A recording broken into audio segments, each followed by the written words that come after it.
Okay. I'm always worried that it's not going to, there's always like a slight hesitation. And one of my first semesters teaching, I got done with a lecture. It was like an hour and a half lecture for like a 100 level course. And I went to stop the recording and realized that it had never really started. So then later, stick that down, guys. yeah, later that day, that night, I sat down in my office and just like tried to recreate the lecture. But okay, so I have to do two things today. Actually, three or four things. First, I need to wrap up with Britain because I didn't get a chance to explain what was going on in Britain during this time. But I had said that they managed to escape all of these revolutionary upheavals. And there was unrest, though. We talked about how in the 1820s there had been a plot, the Cato Street plot to assassinate the British cabinet, but nothing came of that. There was the Peterloo Massacre. That happened right at that same time, 1819, if I remember correctly. But the turmoil in Britain is diffused by reform. Remember I mentioned that some of the German princes, when things started to boil over for them in the late 1820s, early 1830s, they just granted reforms. Because you really, when there's unrest, you really only have two choices, right? You can either give them what they want, give them some reforms, or you can try to repress them, right? And you know, neither one of these are a terribly attractive option. If you're a ruler, you kind of just like everyone to be quiet so you can continue doing whatever it is you've been doing. But you have to do something. And so in Britain, there's the Reform Bill. There's the Reform Bill. And this is in 32. The Reform Bill basically is the first real step on the way to democracy in Britain. It has been basically a very, very limited franchise, really run by the landed aristocracy. This Reform Bill here opens up the franchise significantly. There's going to be a Reform Bill about 40 years later that broadens the franchise even further. And by the end of the century, you've got universal male suffrage. I believe it's like 15 years later, you get female suffrage. But this is the first one right here. And this really helps to take a lot of the political agitation and pressure off the streets. Because there's those moderate middle-class bourgeoisie, they really just want more representative government with liberal government, free trade, all those different things. The actual radicals, the working class socialists, this is the time when socialism is becoming a thing. We'll talk a little bit about socialism in just a second. But these are the people who want, a social revolution. The way these people are dealt with is usually with troops, or arresting them and deporting them. The Tolpa martyrs, for example, they tried to set up a union. Unions were considered, they were illegal, number one, because they were considered an unfair work practice. So basically you'd be arrested, and they basically shipped them off to Australia and New Zealand, and that's how they dealt with that. And there were very strict work laws on the books. So for example, if I run a textile factory and you're one of my employees and you don't show up for work today like you were supposed to, you work 12s, 6 days a week, sounds about right. If you don't show up for work, the police will come and arrest you, put you in jail. You're fined for not showing up for work. So it's a very draconian system for disciplining industrial labor. And remember, when I say industrial labor, we all kind of think of like auto factories and stuff, but it's textiles, it's manufactured goods, but I'm going to call it the industrial workforce, right?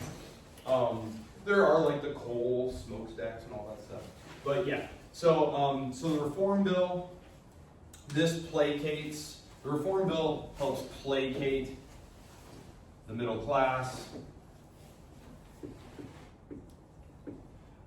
Anyone really far to the left there who's agitating for more social revolution, which there's not a big social revolutionary movement in Britain except in Ireland, which I might say something about Ireland at some point, but I can't get dragged into that because it's just not a critical part of history, not critical enough part of history to spend much time on it.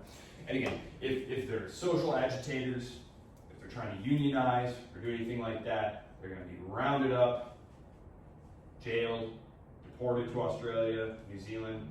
Some of them, recognizing this, leave and go to the United States. There's all sorts of really interesting experiments around this time of like communal socialist living, where they would literally, a group of them would go to the United States, they would buy a piece of land, and then the idea was everyone would just own this land in common and work together, and everyone would share the proceeds and stuff. And they all failed, but you know, there were some interesting attempts at doing that. The Owenite movement, that was a big one there, of like communal shops. So Britain, though, at this time, so they're going to have no revolutions in Britain during this time. It's all going to be pretty quiet over there. So critical reforms. If you sense things are about to get out of control, make reforms. The British Empire at this point is dominant overseas. We're going to talk more about that in just a second. What should I say about socialism? Socialism. Sort of the first kind of socialist revolution. These all kind of trace back to the French Revolution. In the French Revolution, you have your liberals, sort of your moderate reformers. You've got your monarchists, and by this I mean legitimist monarchs. Because remember, liberals, they're not actually in love with like, oh, we have to be a republic. A republic can tend toward democracy and anarchy. They're much more comfortable with like a parliamentary monarch. So a legitimist wants God's chosen, anointed one to rule in the feudal manner, right? So that's these guys over here. So there's some of these guys we had then in the French Revolution, and some of these guys in the French Revolution. And then, of course, you had your Republicans, your actual Republicans, who lean towards democracy, right? They lean this way. And then way over here, you have the radical social revolutionary types. And there's I'm just going to put socialism over here. The word is invented around this time. It is of Anglo-French. Yeah, it's of Anglo-French origin, and liberal is of Franco-Spanish origin. Just some etymological notes for you. The first attempted socialist revolution occurs during the 1790s. It's called the Conspiracy of Equals. The Conspiracy of Equals. And it's led by this guy named Gracchus Babeuf. One of his colleagues is named Buonarroti. And Buonarroti is interesting because Babeuf is captured and killed during this. It's in, I believe, 1797 is when this happens. And it's an attempt at a social revolution here. And by this time, of course, the Directory is in power. Napoleon is about to become in power. Buonarroti escapes, though, and he pops up later in Italy, setting up Carbonari lodges later, which we talked about, those secret societies who were devoted to revolution. So this is basically what we're going to have throughout, and you have this this dynamic that's going to play out. We're going to talk more about this as lectures go on, but I just wanted to remind you, you have these guys who are increasingly isolated. They're going to have to basically come join this camp and say, okay, a parliamentary monarch is better than nothing.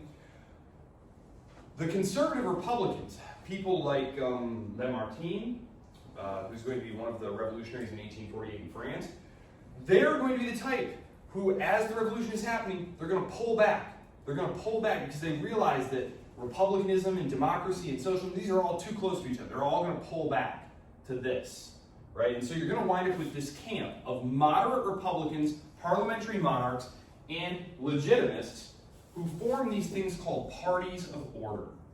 Party of order. This is what it's actually called in France. Now, it's not a political party in the Jacksonian sense. In America, there's actual political parties. These are more just alliances of interests. They're devoted to things like property,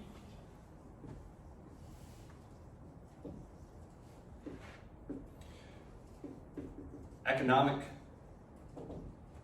liberalization. It's a big one right here. Wealth. If this right here, so let's say this is the year 1000, and this is the year 2000. This is our timeline here. Something is going to happen, and so this is 1500. This is the world's total economic output.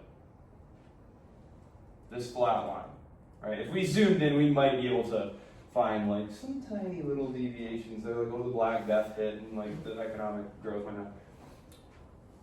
This is 1500, so this would be 1750, 1750, and this is right here. Maybe I should get more granular with it. Here's 1800, here's 1850. Okay. Starts up to a little bit here, and then right here, it starts going parabolic. Right in this critical period right here. Those of you who are mathematics people, who's a calculus fan in here? Any calc fans? Oh yeah, for sure. This is it right here. This is where our slope is most radically changing here. This is the moment when the rest of Europe, you see there's an increase here, right? This is basically Great Britain industrializing and taking off.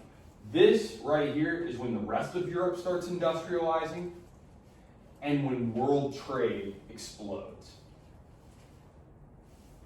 So, economic growth via economic liberalization and rationalization, this is going to build a huge middle class. This is going to take a lot of the political pressure and social pressure off of governments. These parties of order, they're really only going to be challenged by occasional fringe groups who really aren't able to attract many followers, and they're going to be pretty easily put down. So these parties of order, the 1850s, from 1850, sorry, I did a horrible job writing 1850 there. From the 1850 to about, what is it, 73? There's a big depression in the 1870s. They actually called it the Great Depression until we had the actual Great Depression, and they were like, oh, actually, this is way worse. But from 1850 to 1870, enormous economic growth. The explosion of consumer goods, and people are living. This is really when people start to think like, wow, we are really living in the best of times. Remember, in 1770, when David Gibbon, the English historian, is writing about the decline and fall of the Roman Empire, he basically says, looking around England, he's saying, as good as this is, it wasn't as good as living, during that age of the 5 good emperors of Rome. If you had to choose time to be alive, that's when you wanted to be alive. That's when civilization and human development had reached its highest peak. And actually, there's some interesting data that suggests that Roman industrial activity was reaching levels at that point that would not then again be reached until the period we're talking about now. They've basically done like soil samples and stuff, and it's kind of interesting. But it's at this point right now that they're realizing, wow, things are really changing for the better. This is when the telegraph happens. This is when all the railroad lines are going down. This is when the steamer lines are being set up. The colonies are starting to be exploited much more effectively. There's less competition over them now because Great Britain pretty much just dominates everything. I'm going to turn to the rest of the world in just a minute. Before I leave to go to the rest of the world, I just want to remind you of a couple things. On the continent, because in the 18th century, you had war all the time with control over large parts of the globe up for grabs, right? These were huge wars of imperial and global consequence. Things like the 7 Years' War, things like the Revolutionary Wars and Napoleonic Wars. The wars of the 19th century are largely on the European continent, right? It's going to be France and Piedmont against Austria. It's going to be Prussia and Austria versus Denmark. It's going to be Prussia versus France. It's really going to be very focused on warfare on the continent here. So remember, Great Britain, GB, and Russia, they've got global concerns here. Russia is expanding into Central Asia. Central Asia. It's also pushing into northern China, into like Manchuria, which is going to be part of our story today. So we're going to China. North China. It's also going to be feeling its way towards, so this right here, this bugs Britain, right? Because India is over here. They're basically going to square off over the area that's today Afghanistan. So that's kind of where they're posturing there. North China, like I said, Manchuria. It's basically Manchuria. We're going to talk about what's going on there. And then as Chinese power is failing and the Japanese empire is born, which the Japanese empire is born basically, like you can say, like from the 1850s onwards, they engage in this crash course industrialization that we'll have occasion to talk about. But basically Korea, the Korean peninsula, this becomes something Russia wants because of the great ports, great port access there. Pull up a map of Korea and just take a look, like, oh wow, if you had that, great access to the Pacific Ocean there, which of course Russia doesn't have. It's one of the interesting things about Russia, especially in an age of wooden ships, right? Just pull up a map of Russia and look at it. There's no all year round ports. You're in a wooden ship, what are you gonna do? Just shove off into the Arctic Ocean? You're gonna lose tons of ships that way, and the coastline is huge, you'd be sailing forever. So that's why Russia is fighting super hard to get the straits, because if you have access to the straits, you can go into the Mediterranean and then through the Straits of Gibraltar out of the Pacific. And then of course they want the Korean peninsula, because, okay, so this is a basic, okay, there's Korea. This whole thing is Asia. Okay, this is Russia. Okay, and this is like the Baltic Sea. So the Baltic Sea here, right? So yes, it's true. They have a city here, Leningrad, or whatever they call it. Oh, St. Petersburg, that's what they originally called it. So yes, can they come out here? Yes, but the British are all around here. The British are dominating this area right here, right? And here's the English Channel that you'd have to get out, which of course here's jolly old England, just being a menace. They control the access points here, so you don't really have good access here. Up here, this is all Arctic. They do have a port up there, but you can only use it during the summer at this point. The straits down here, if you could get into the straits, that would be great. But again, you've got the British, so the UK, they're basically bottling you up here. Over here, looks like a much better bet. Because you got China that's falling apart, and you've got this rising power, Japan. Now, Korea had been part of the Sinosphere going back many, many, many centuries. As China's grip on this loosens in the first Sino-Japanese War, this is going to prompt conflict between Japan and Russia over this area. So this all ties in nicely with what I want to talk about, which is China. I'm going to talk about China real quick here. Actually, I'll talk about Latin America first. So Russia and Great Britain, they're the only ones with global ambitions at this point. We're talking basically the period from 1815 to 1848, give or take a few years. Because remember, Prussia, concerned with reorganization, they don't really have a fleet or anything to speak of. Austria is just hoping that things don't get too much terribly worse. And then France. France is France is constantly rocked by revolution, right? France is constantly rocked by revolution. They will go on one little imperial adventure to take over a small portion of North Africa in 1830, but that's it. The period after this period, there is an intense period of imperial competition in the 1870s, 1880s, 1890s, in the run-up to World War I. But this is only after the map of Europe is settled. During this period, and let's say really, Prussia, Austria, and France, they're really just concerned with what the map of Europe is going to look like and how are their internal states going to be set up. So during this period, Great Britain is just having the best time. They're just having the best time out there. No one's in their way. Latin America at this point has broken away. So in 1808, Napoleon had this brilliant idea.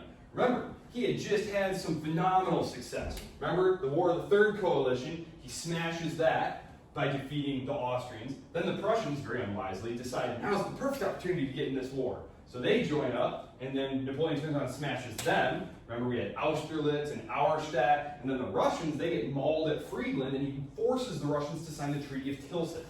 Remember, so now he's dominant. This is really like the apex of Napoleon's career. 1807. All of Central and Eastern Europe are at his feet. Russia has a treaty of friendship with him, and he decides now is the time to go deal with that pesky British problem. Because remember, on the Iberian Peninsula, exact replica of the Iberian Peninsula, there's this thing called Portugal. And this is Spain. Portugal had been an ally of the English going all the way back to the 13th century. They actually still have a treaty of alliance to this day. It's the oldest treaty of alliance that's on the books. And so, of course, Napoleon says, okay guys, continental system. We're gonna keep the British trade off the continent. Remember? This is what ultimately ruptures relations with the Russians. Well, the Portuguese aren't enforcing this. And so Napoleon says, all right, if you don't stop trading with the British and declare war on them instead, I'm going to come and engage in a change at the top. Going to basically replace the monarchy. Okay. The Portuguese, of course, say, yeah, we're not going to cut off trade with Britain. You know, we're Britain's ally. We're not going to do that. And Portugal really, they're a little surprised that Napoleon goes through with this, but yes, he's going to bring his troops into Spain, right? He doesn't have a fleet. He can't really sail over there, and the British are right here anyway, and you know how that goes. So he negotiates the Treaty of Fontainebleau with the Madrid court. Yeah. The treaty basically says, hey, Madrid, we just need your permission, because we're allies, right? We're all friends here. We just need your permission to bring, I don't know, a couple 100,000 troops across your territory to come and evict those pesky Portuguese, right? So the Portuguese monarchs, the British are like, oh my gosh, the French are coming. Get on these ships. Let's go. So the entire Portuguese royal court jump on these ships, literally like as the French are entering the capital, like they're sailing off into the harbor, and they go to Brazil. The entire royal court goes to Brazil. That's the Portuguese main colonial possession. So they basically move the imperial seat to Brazil and they just chill. They just chill. There's going to be a kingdom of Brazil and an empire of Brazil until the 1880s. It's with the Portuguese royal family there. So the Spanish are like, real, that was a close one. And Napoleon's like, yeah, listen about that. If you remember, I had told you guys a while ago to take care of that problem in Portugal, and you didn't really do that for me again. This is the moment when he decides, it's time for my brother to be king of Spain. So, 1808, the abdication's at Bayonne. He forces Charles, who is not loved. People hate him because he's a fool and weak and cowardly. And his son, Ferdinand. I'm going to say a couple things about this real quick, because Ferdinand, the desired one, that's what they call him, the desired one. This is going to be really tied into what goes on in Latin America here, okay? So, King Charles of Spain was kind of a dullard and not a very good king and not a terribly attentive husband. And his wife took a lot of, the literature always calls them favorites. Favorites, it's like such a euphemism, right? Okay, so basically, Charles is off playing around. She's got one of her favorites running the kingdom. And this dude decides Ferdinand, the heir, he could be a threat to me. So what he does is he keeps him shut away, doesn't allow him to have an education, doesn't allow him access to money, nothing like that. So number one, this creates a lot of resentment on the part of Ferdinand, right? But it also means that when he comes of age and could be, a political threat, he's totally incompetent. Ferdinand, it's like the idea of him is great, and then once he actually eventually becomes king during the Restoration, almost immediately they're like, yeah, this guy stinks. He's a terrible king. But yes, during this period, he's the desired one. And this is important because when the abdications at Bayonne happen, when Napoleon forces Charles and Ferdinand to leave the throne, all of the vice royalties, so we have the vice royalties down in Latin America. Should I try and draw Latin America? I think I can do that. Here's Mexico, sort of, kind of, and Central America, and then there's South America, kind of like this. Yeah, almost exactly that. Wow, that's perfect. Mexico, which this is called New Spain. This is the vice royalty of New Spain. That's this big old chunk right here. And it's based out of Mexico City. And so there's a governor there. And then there's the vice royalty of New Granada, which covers most of this. So New Granada. And as you can see, there's a lot of territory here. This whole thing isn't Mexico, right? We've got Nicaragua and Guatemala and all these things. But at the time, it's one unit here. Down here, New Granada, you can kind of see like, well, part of that's Colombia, part of that's Panama, part of that's Venezuela. Yes, indeed. You've also got the vice royalty of Peru over here. Vice royalty of Peru. You've also got one down there where Argentina is. And each of these areas is going to react to events in Spain differently. Each of them is going to follow a different eventual road to independence. And unlike Europe, which comes to dominate the world, and World War I is super important, blah blah blah. What happens in these particular places are just not that important to like what happens in world history. Like the fall of the Portuguese Empire, or the fall of the Brazilian Empire in the 1880s. Which, had anyone heard of that before like 5 minutes ago? The Brazilian Empire. Right, it's not important, right? Even today, you look at Latin American countries and it's like, where is the superpower here, right? Like, shouldn't there be? There's one in Asia, Europe, Africa. South Africa wants to be, but it's like, what's going on here? It's just.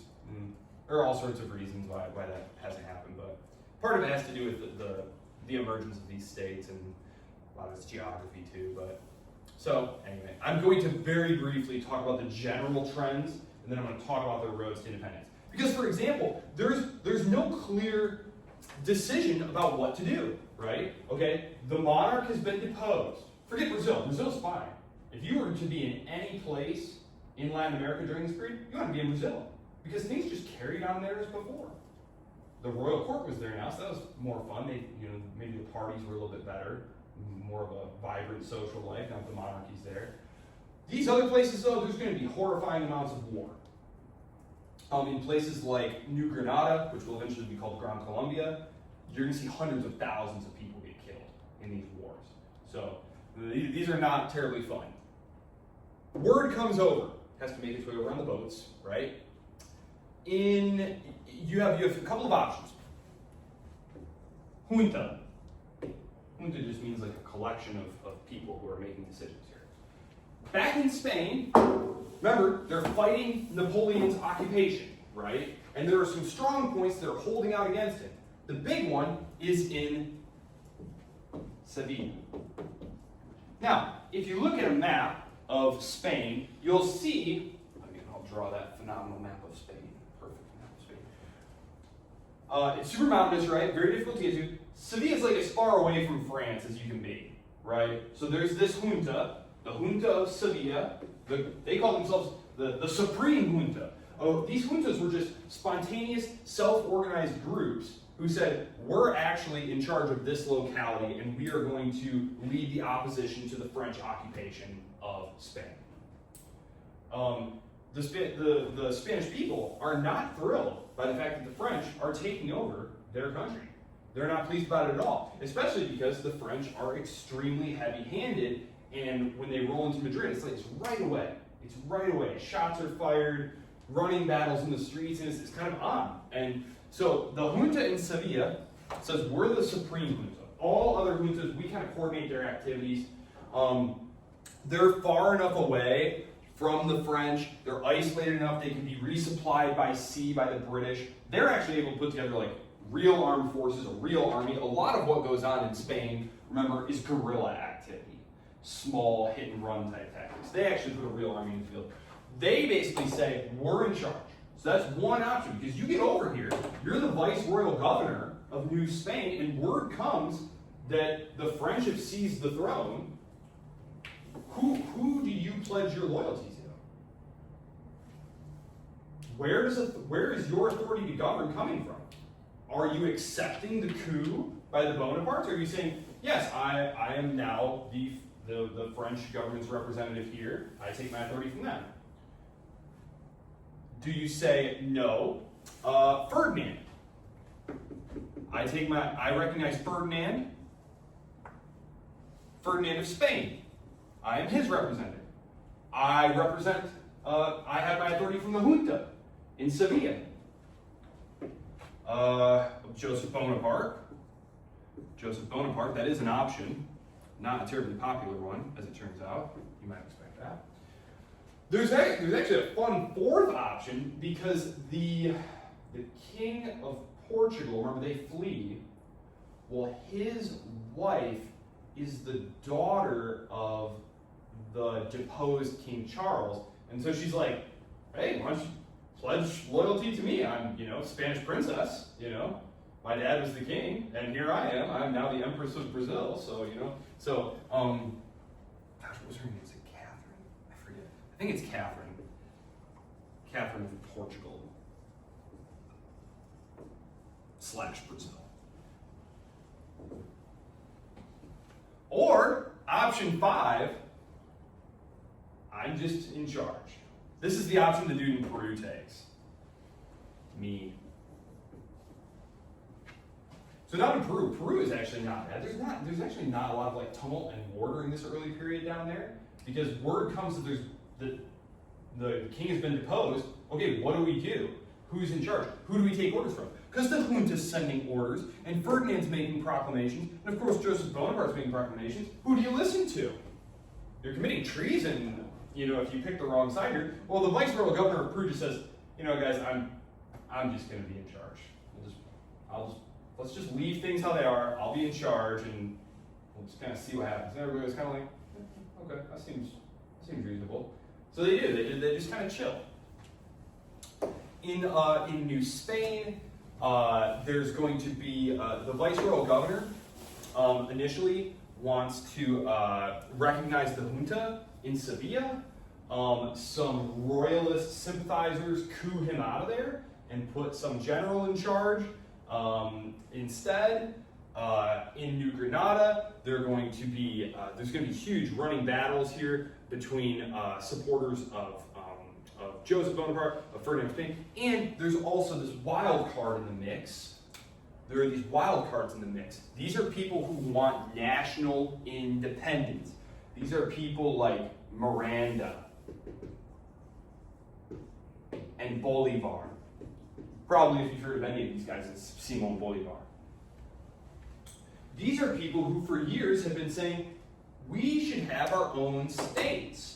And the British government had actually been supporting these activities and efforts. There had actually been a couple of failed attempts at sparking an uprising against Spanish rule. There was one called the Leander Expedition. If you want to look it up, it was this botched attempt by Miranda. It's called the Leander expedition, where they basically kind of like Bay of Pigs style, right? Like you just roll up on the beaches in the night and like jump out with your dudes and like try and start a local revolution. You know, it failed. Actually, right at the time that Napoleon makes that decision, the future Duke of Wellington, Arthur Wellesley, is meeting with Miranda in London, and they're talking about how they might take some British troops and go invade New Granada and, you know, basically like start undermining Spanish positions there. And it isn't until Napoleon takes power in Spain, and then they realize, oh my gosh, actually, Spain might be the better place to do this because there's an uprising against them here, supply lines are closer, we have a foothold in Portugal already, but so these things just all kind of are intertwined here.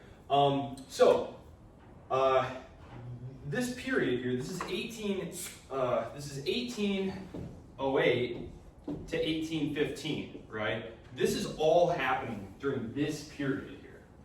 And if I were to teach you about what actually happened in all these cases, I would need to spend like several class periods, probably like 6 or 7 hours worth, talking about just this stuff. And you know, as I said, Latin America doesn't have a huge part to play in the rest of our story. But what I will say is this: 2 things. What are some of the problems? Why don't these cohere into states? Okay, so 1808, 1815, Ferdinand, the desired one. Bing, he's here, hooray! Now we can all go back to being good Spanish subjects. Okay, most of them do just say, okay, yep, the Spanish Bourbons are back in charge, you know, no problem. Because there had been running battles during this time. The only people who are like irreconcilables are people like Bolivar. People who say, no, it wasn't about which crown do we obey, how much authority local autonomy we have. We want independence. We want independence. People like him are going to be exiled. They're going to eventually come back, of course.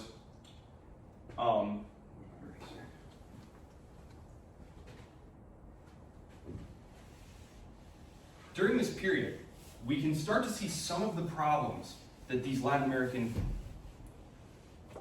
states are going to face once they do start moving towards independence. And it's that there is no Argentina. There's no idea of Argentina. There's no Argentinians. There's just Spanish subjects who you came here, or your grandpa came here, or your dad, or someone at some point came here, and you have some land, or you have a business, and maybe you run it out of, Montevideo. Maybe you run it out of Buenos Aires. These big cities, they're more like city-states. They're like these, South America's huge, right? We've been to South America, it's huge. So these little cities that pop up, things like Quito, Cartagena, these cities are just kind of their own thing. And they manage the trade in the area, that's where all the wealth is, they make all the taxing decisions, and it's the local notables there. And so all of a sudden, when Spanish authority is weakened, and they start saying, well, who should be in charge? There is no like national idea of itself. So when Buenos Aires says, well, we'll be the capital city of this new state, the power brokers in Montevideo are like, we're not gonna be subordinated to you. Who puts you in charge? Does that make sense? It's much more like the Italian city-states, where it was like, better to be ruled by someone far away than to be ruled by the guy down the street. You know what I mean? Better to be ruled by some random Austrian. If you're a Pisan, you'd rather be ruled by an Austrian than a Florentine, if that makes sense. But that's one of the reasons that there's so much trouble cohering here, is there's so much factional battle. And of course, there are factions within these cities. It's super bloody. It's super bloody. I mean, in terms of like the percentage of people who are killed, because you look at it and you say like, 25,000 people got killed or something like that. It's like, yes, but this is out of a population of like 80,000. These are not huge population centers. And so when you read about these casualty numbers, you have to understand like the population is being decimated. Very, very nasty wars. Ultimately, some states will emerge. Bolivar, after much fighting. Oh, sorry, I'll repeat that. So 1815, restoration, hooray, the desired one. But then remember, by 1820, we've seen what a garbage ruler Ferdinand is. And there's a revolt against him in Spain. And it's at this point that Latin America says, okay, honestly, we were doing like reasonably okay. This guy's a terrible ruler. And let's just go our own way. The British are highly supportive of this option too. The British love this idea because when it's a possession of Spain, there's all these tariffs and taxes and stuff. England would like to just be able to deal directly with these local notables, and it's very beneficial, very advantageous to the British Empire.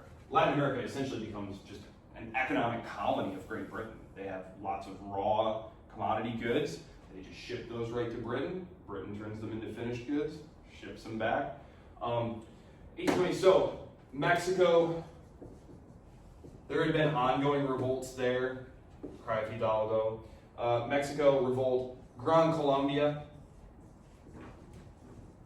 that's Bolivar's one. Then there's oh gosh, who makes Chile? Bernardo O'Higgins, I believe his name is. Chile. Yeah, Bernardo O'Higgins, I think is his name.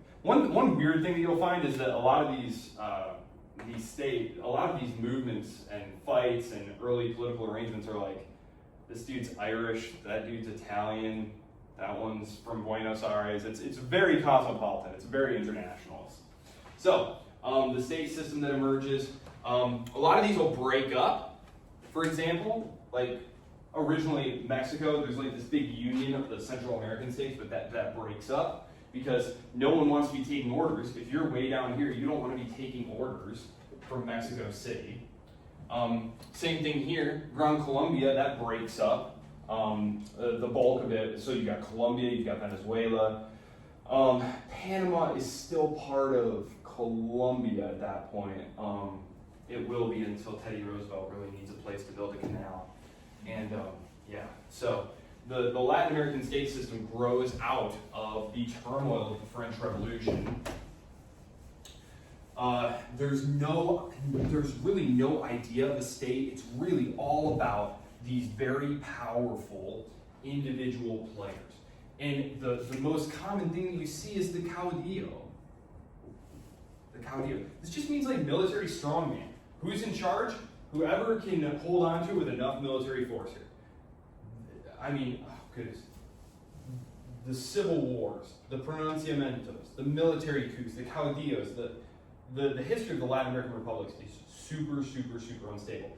And that instability is, I think, one of the reasons why it lags behind economically so much is because war is not actually like good for economic activity. Like it might be good if you make rifles or something like that, but it's hard to eat rifles, you know. Yeah, you need stability. Think about how disastrous the U.S. Civil War was in terms of the amount of property and lives lost and downturns in economic activity and inflation and all that stuff.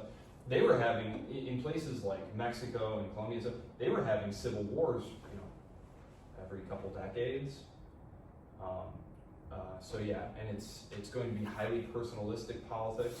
There's not going to be like voting and stuff like that.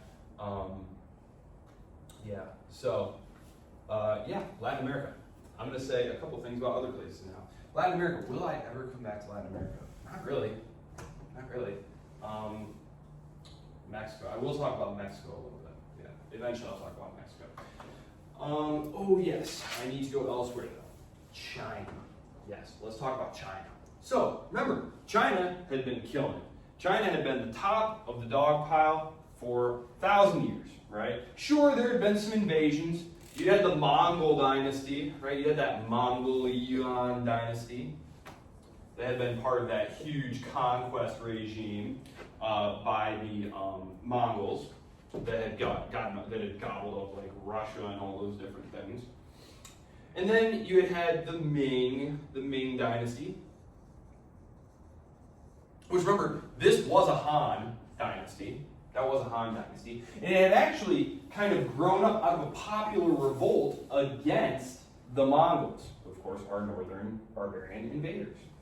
Well, the northern barbarian invaders are at it again because you've got the Manchus. The Manchus coming down from Manchuria, right? So Mongols from Mongolia.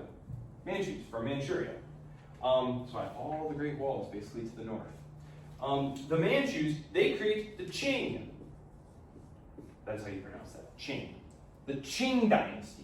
This is actually when Imperial China reaches its greatest extent. This is when it pushes into the areas of like Xinjiang, where like the Uyghurs are and stuff in Central Asia. This is the period when this is happening. So this is 17th century. 17th century. It's actually kind of a long process.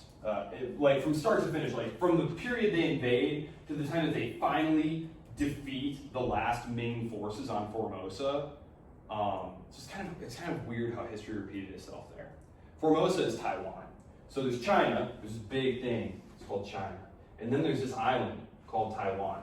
Hi Taiwan, here's China, right? So here come the Manchus. They push the Ming forces off of the mainland over a period of about 40 years of warfare. China's big, war takes a long time. The remainder of the Ming court flees to Formosa. And then they hole up there for, I don't remember if it's 20 years or something. And eventually they conquer the island. And of course, that's exactly what happened in the Chinese Civil War of the 20th century, right? You had the commies, you had the CCP coming from the north, pushing the Republican forces off of the mainland, and they hole up on Taiwan, and that's where they are to this day. So it's kind of funny how that repeated itself. But anyway, there you go. The Manchus come, and they make things huge. So they take Taiwan into their possession. This, right around the time that the United States is fighting its War of Independence, that's when Taiwan is officially incorporated. They're going into Central Asia. These are areas that had always been kind of part of the Sinosphere. They were key links on like the Silk Road, for example. But now these things are going to be actually conquered and administered as formal provinces. Okay? So the Chinese Empire, at this point, is reaching its greatest territorial extent. Now, remember, those of you who had me for 122 or 331, remember, these foreign invaders very oftentimes were Sinicized. They essentially adopted the ways and mannerisms and ways of doing business and the language of the existing Confucian Han Chinese culture. Now, there were practical reasons for this. And our own example, if you're more familiar with Rome, what did those barbarians want? Did they want to destroy Rome? No, they wanted to be part of Rome. Rome was the high culture. It was how you were rich and wealthy. They wanted to be part of it. That's exactly what's going on here. They invade, take over, and they basically keep everything the way it was, only now we're on top of the pile. We're enjoying all the plum jobs and all the revenue. And China had this incredible bureaucracy, this imperial bureaucracy. They started doing this civil service exam on and off, starting in like I think the first one was in like the 600s. And it's this professional imperial service exam. We talked about how in Europe there was that gradual process where the kings tried to replace aristocratic ministers with like competent middle-class bureaucrats, where you don't get to be in charge of the treasury anymore just because you're my nephew and I like you. You have to know something about numbers and how to run the books. China starts doing that very early. This imperial civil service exam, it's eventually open. Anyone can take it, but realistically, you had to be able to afford an education to pass it because it was insanely rigorous. It was very difficult to pass. But they run everything. The emperor is just a figurehead. Everything else is run by the imperial bureaucracies. They have a very complex bureaucracy very early on, and that's how you pull in all the tax revenue, right? So if you're rolling into China to conquer it because you want some stuff, the easiest way to do it is just to sit in the imperial palace while all these bureaucrats bring the treasure from around the country to you. So it's a very convenient system. So they do that, they set that in place. They are foreign oppressors, though, of the Han Chinese minority. So there's always going to be a desire to shake off this Manchu yoke. And right around the turn of the century, that is the beginning of the 19th century, cracks are starting to appear. Cracks are starting to appear. China had not been penetrated by the Western powers at this point. It's too strong, much too strong. But cracks are starting to appear. The White Lotus Rebellion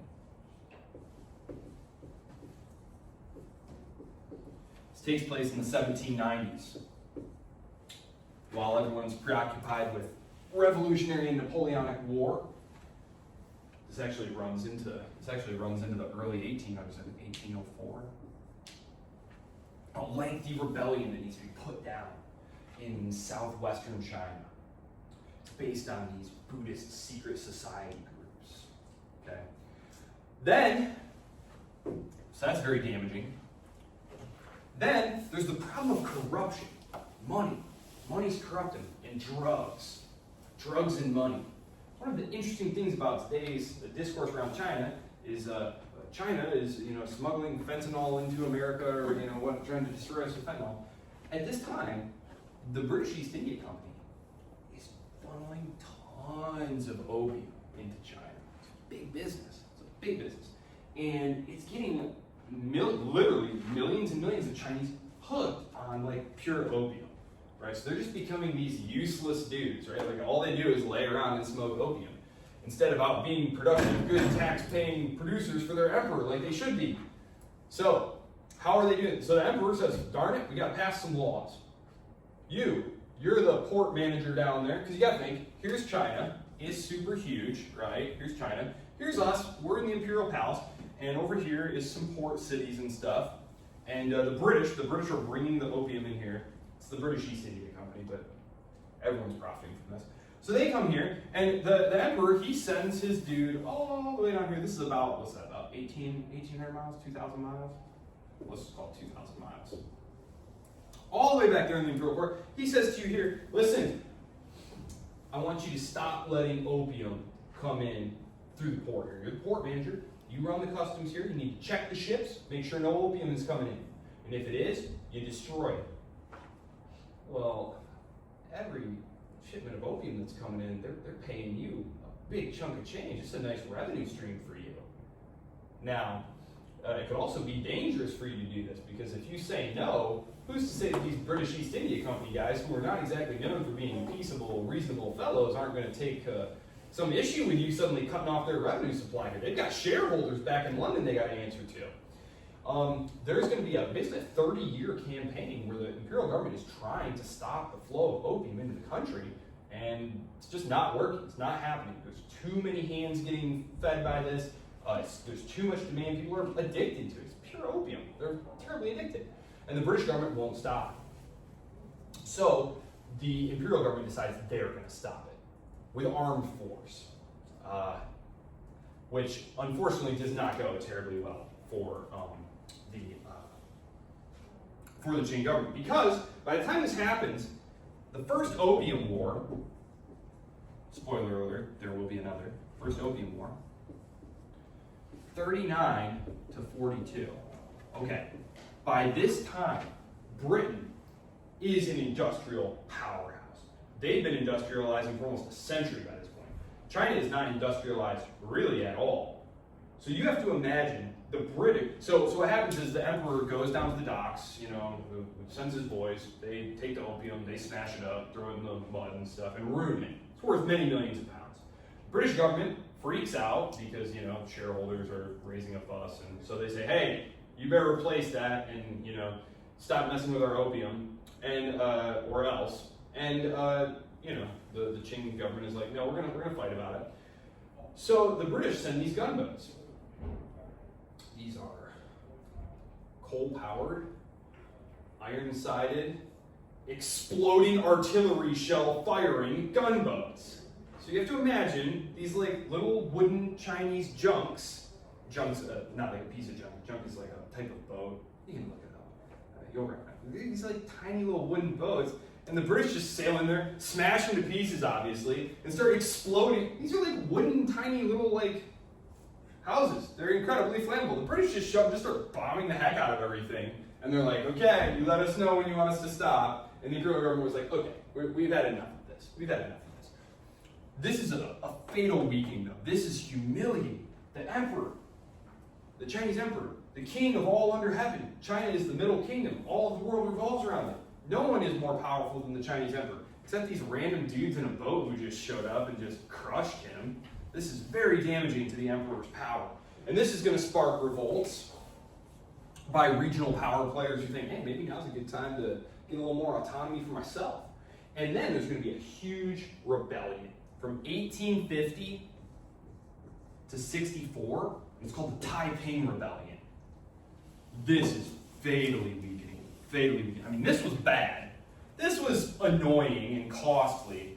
This was not good because this gave the Western powers lots of extraterritorial treaty rights in China. So now there's Westerners running all over the place, spreading new ideas like Christianity. Like the leader of this Taiping Rebellion was spent time in a Christian school, and he was a little bit of an odd bird. But the Taiping Rebellion results in like tens of millions of people getting killed. So the American Civil War that's going on at this time kills maybe, I don't know, high-end estimate, 1.5 million, about 600,000 battlefield deaths, 1.5 million total. That's high-end, that's very high-end. But I'm saying, this Civil War here costs between 20 and 30 million lives. This is terribly destructive, and it goes on for freaking ever. And in the midst of this, the Western powers fight a second opium war against them. This one the United States is actually involved in. Not on the side of the anti-opium forces, unfortunately. That's where the Delano family, Delano Roosevelt, Franklin Delano Roosevelt, yes, his family made money on that. That's what they were doing. Yeah, oh yeah. Boston merchants loved running Turkish opium into China, going all the way back to like the 1790s. Oh yeah, for sure. But yeah, that's where I'll leave you. So China is teetering. China's teetering. The Qing Empire is teetering. Native rebellions rising up. The great powers are moving in. And the emperor realizes, oh my gosh, we've fallen behind on modernization. We need to start rationalizing and modernizing our kingdom just like those Europeans did. But just like the French king did, he runs into this aristocracy, these court nobles, these entrenched bureaucrats who don't want to change because they benefit from the system staying the way it is. And that's really what it's going to be all the way through the century. The latter part of the century, it's going to be attempts at reform. The reforms are beaten back. More attempts at reforms. They're beaten back. Lose a war. Try and reform. Be defeated. Lose another war. It's just, it's terrible. This is the beginning of what is called the century of humiliation, where China basically just gets kicked around. China was like this, right? Because China was like this for all of history. Woohoo, we're up here. And then the 1850s roll around, and it's like, shoom. And it's horrible. It's horrible. It's a terrible century. And then 1950 marks the turnaround in their fortunes, at least according to the CCP, who I believe read all the history books in China. Is that right? All right. So, have a wonderful week. That's catching you up on the world. I'm going to talk more about the world, of course, because I need to talk about India and what's going on in the Ottoman lands. But that'll be fine, because we have plenty of time to talk about that in the context of next week's lectures. So, if you need anything over the weekend, I'm actually heading up north. I'm taking a weekend, so I will have my phone and computer. So. What's up north? Oh, my mother-in-law lives in Petoskey, and the kids really wanted to see her, so yeah. So. Fantastic. Yeah. So I hope you all have a wonderful weekend.